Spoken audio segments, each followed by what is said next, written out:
Under the soft hum of the evening light, I sat at the kitchen counter, absently stirring my tea, the sound of the spoon tapping against the porcelain far too loud for the stillness in the room. My husband's voice drifted from the living room, low and distracted, buried in the news on TV. I could have been invisible for all he noticed. It had been months, maybe years, since his eyes lingered on me the way they used to. The distance had crept in quietly, like a draft you only feel when it's too late to close the window. It was during one of his late nights at work that I first met him. A friend of his, though I'd never seen him before, stopping by to drop something off. He stood in the doorway, tall, easy in his stance, eyes sweeping over me with a curiosity that made my skin tighten. He smiled, slow and deliberate, and something unspoken sparked between us, so quick and sharp it almost startled me. I told myself I was imagining it, that I was just craving any form of attention after being so overlooked for so long. But even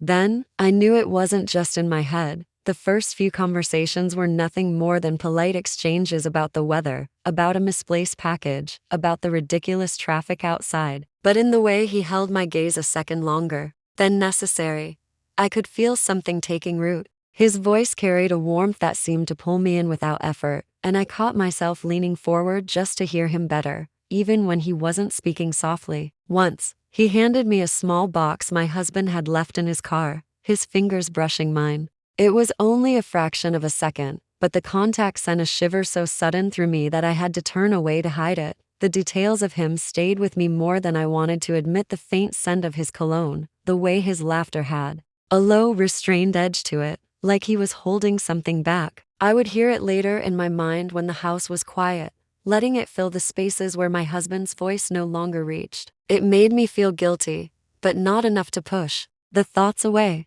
There was something addictive in the way my body reacted without permission, and each time I saw him, I found myself searching for signs. He felt the same. It became impossible not to notice how he would stand just a little too close, how his eyes would flicker down for the briefest moment before meeting mine again, as if checking to see if I'd caught him. I did, and instead of looking away, I held his gaze, testing the boundaries we both pretended were still intact. One evening, I passed by him in the narrow hallway between the kitchen and the front door. My shoulder brushed against his arm and neither of us moved aside. The air between us felt thick, charged with something unspoken but undeniable. My pulse quickened, and I couldn't tell if it was from fear, excitement, or both. He said something simple, just a goodbye, but his tone carried an edge that made the words sound like a promise. That night, lying in bed beside my husband, I stared at the ceiling and tried to push the memory away. But it stayed, replaying in fragments the way his eyes had caught the light,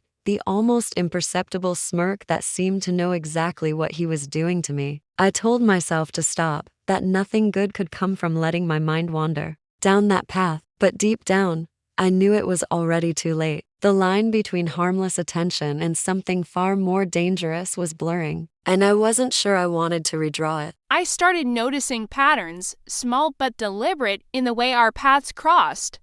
It wasn't coincidence anymore. He would linger outside a little longer if he knew I was coming home. He'd find reasons to drop something off, ask a question, or bring up some minor errand. The moments were brief, but each one carried that same undercurrent, a silent thread pulling tighter between us. Our conversations became less about what was said and more about what wasn't. There was a rhythm to it, his glance lingering just long enough to make my chest feel tight, the slight curve of his mouth that told me he knew I was watching. I found myself replaying these exchanges in my head at night, dissecting the smallest details. When my phone buzzed late one evening, his name lit up the screen. The message was harmless on the surface, asking about something mundane, but we both knew it didn't have to be sent.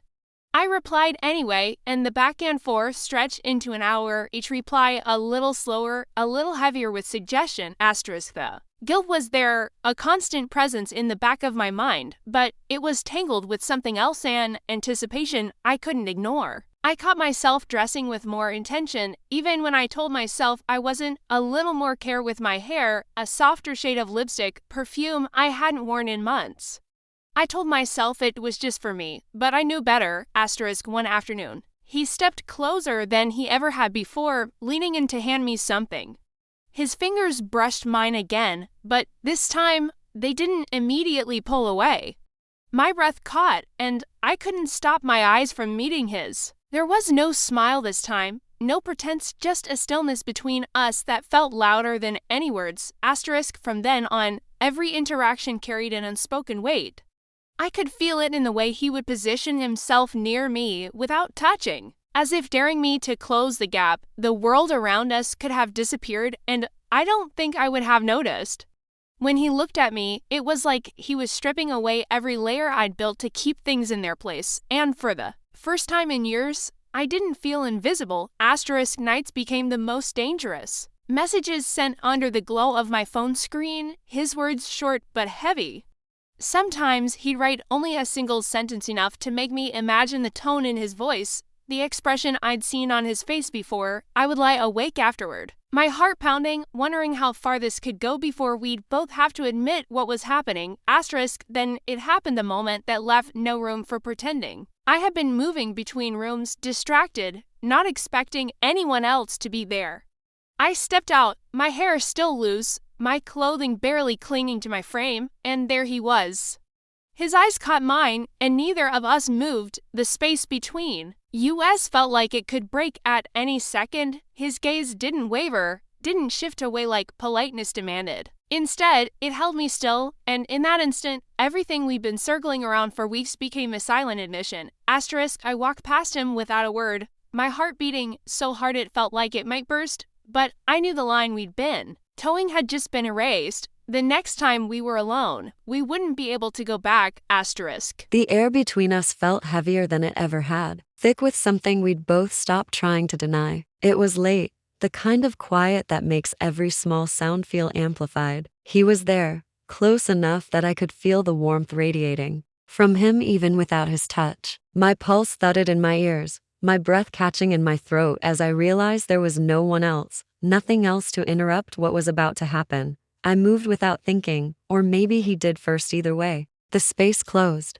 His hand found mine, his fingers curling with a slow certainty, as if testing whether I'd pull away. I didn't. I couldn't. The warmth of his skin seeped into me, and my grip tightened, an unspoken answer. His eyes searched mine, not for permission. We both knew it had already been given, but for the final confirmation that I wasn't going to step back. The first touch wasn't rushed. It was deliberate, as though we both knew that once it began, there would be no undoing it. His palm brushed the side of my face, his thumb tracing along my jaw, and I felt my breath tremble. The world narrowed to the heat between us, the faint sound of his breathing matching mine. When his lips finally met mine, it wasn't a question, it was a claim, and I leaned in, tasting the inevitability we'd been avoiding for so long. The kiss deepened, slow but unrelenting, and my hands found his shirt, gripping as if to anchor myself. Every shift, every slight movement felt charged, like a current running under my skin. He broke away just long enough to murmur my name, his voice low, almost strained, before his mouth returned to mine.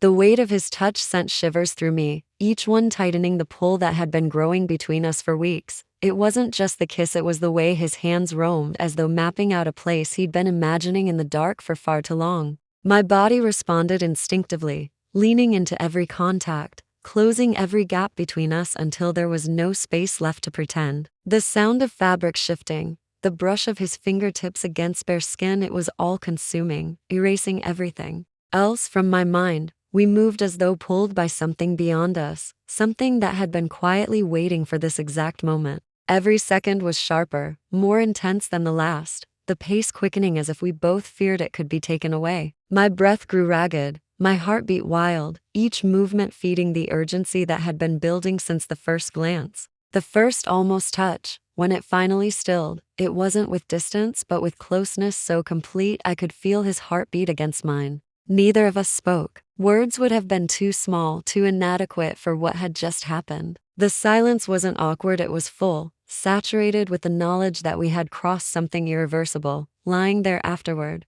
the dim light tracing over the outlines of our bodies, I felt the rush of everything at once, desire still humming in my veins, guilt already creeping into the edges of my thoughts, and the undeniable truth that nothing would be the same. I didn't look at him right away. I didn't have to. I could feel his gaze, steady and unreadable, as though he too was realizing we'd stepped into something we couldn't easily escape. When I finally met his eyes, there was no regret in them, only A quiet certainty. My chest tightened, not with fear, but with the dangerous understanding that I wanted this again. That no matter how much I told myself to stop, I wouldn't. If you want, I can now give you section 4 as the aftermath, with the same intensity but focused entirely on emotional fallout and decision. The morning light was pale and unforgiving, spilling across the room like it was trying to expose every secret we'd kept. I sat at the edge of the bed, my skin still warm from his touch, my mind already bracing for what waited beyond this moment. He was quiet behind me, the kind of silence that felt loaded, and I didn't turn to see his face. I didn't need to. The weight in the air said enough. We both knew there was no undoing what had happened. When I stepped back into my own home, the familiar scent should have been comforting, but it wasn't. My husband greeted me with his usual distracted warmth, asking about things that didn't matter, not noticing how my voice caught or how I couldn't quite meet his eyes. Every word I spoke felt like a lie, every smile like a mask I wasn't sure I could keep holding in place. The echo of the other man's voice, the memory of his hands, clung to me like something I couldn't wash off, no matter how hard I tried. Days passed, but the tension didn't fade. If anything, it grew heavier. I found myself scanning every crowd, every street, looking for him. Sometimes I saw him from a distance, our eyes locking for only a heartbeat before we looked away. It was enough to send my pulse racing, enough to remind me that no matter how much I tried to bury it, the pull between us hadn't weakened. We avoided being alone together, but it wasn't avoidance in the true sense. It was restraint that trembled, ready to snap at the smallest push. At night, when the house was quiet, I'd lie awake with my phone in my hand, staring at his name in my messages. I wouldn't write, not always, but the temptation was there, pressing against my willpower until it felt like a matter of time. When I did give in, the words were never innocent, no matter how much we pretended otherwise. Short sentences, clipped, but loaded, each one pulling us back toward the same dangerous place. I started to question what I really wanted. Was it him, or was it the way he made me feel? Alive, desired, noticed in a way I hadn't been in years. My marriage had become a landscape of routines, each day a mirror of the last, while this was unpredictable, urgent, reckless. It was a different kind of oxygen, and I was afraid of what I might do just to keep breathing it. The choice loomed over me, even when I pretended it wasn't there. End it and live with the ache, or keep going and let the consequences find me. Neither path felt safe. One night, I told myself I would make the decision the next time I saw him. But when it happened, when we stood only feet apart with no one else around, the answer came without thought. Our eyes met, and in that instant, I knew the truth. I didn't want it to end. We didn't speak, didn't move toward each other, but something passed between us all the same. It was the same silent understanding that had carried us from the first moment to the last, the same current that made everything else feel muted in comparison. As I turned to walk away, I felt the certainty settle in my chest. This wasn't over. It might never be. Once you've stepped over the line, you don't go back to who you were before. You learn to live with the risk, with the secrecy, with the quiet thrill that hums beneath your everyday life. And the most dangerous part is knowing you do it again without hesitation.